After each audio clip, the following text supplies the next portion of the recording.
Dear students, as we have already started the chapter cell and I have discussed the diagram of plasma membrane and related its topic. So one topic is here osmosis. I have prepared for you. Here I am going to explain in short. I am sharing next video some practically also. Osmosis. Osmosis is a process of movement of water from higher concentration to lower concentration.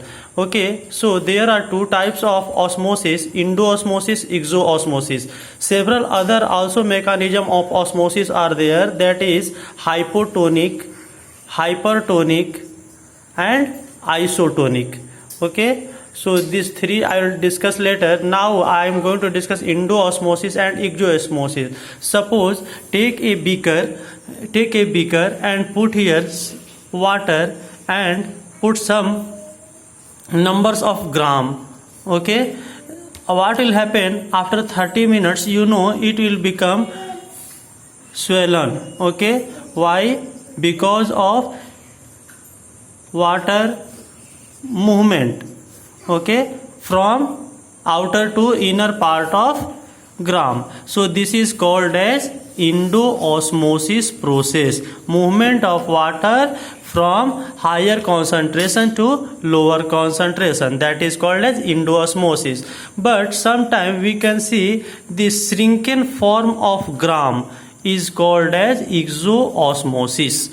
Okay, again one example I am giving. Take a slide, okay, put one drop of blood and after 30 minutes or 10 minutes only you can see this blood has shrinking. Shrinking means uneven size, dried form, that is called as exoosmosis. It's clear, guys? So this is the two form of osmosis, endoosmosis and exoosmosis. Whereas hypotonic solution, hypertonic solution and isotonic solution, iso means equal, hyper means more and hypo means less. This is the concept. Suppose hypotonic solution I am explaining here. Hypotonic solution means here gram is there inside the water. So what will happen? The water molecule goes inside.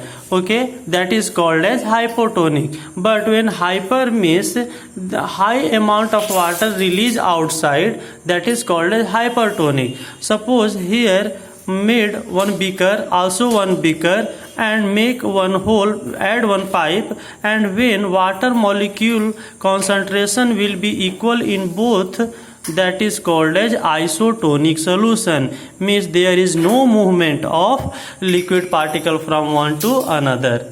Okay, so this is the concept of isotonic, hypotonic and hypertonic. Here endoosmosis I have explained. One more thing is, guys, active transport and passive transport. Active transport, suppose take a beaker here, okay, another one more beaker, and here water concentration is more but here water concentration is less. Now you are needed to transfer the water from lower to higher, so you required some energy. So this process is called as active transport, means active transport require energy for movement of water molecule from lower concentration to higher concentration. But opposite, when concentration take to medium and when concentration of water is high and here low, so it is easily moving from higher to lower, that is called as passive transport. It is very easy, students. Learn this, see this video several times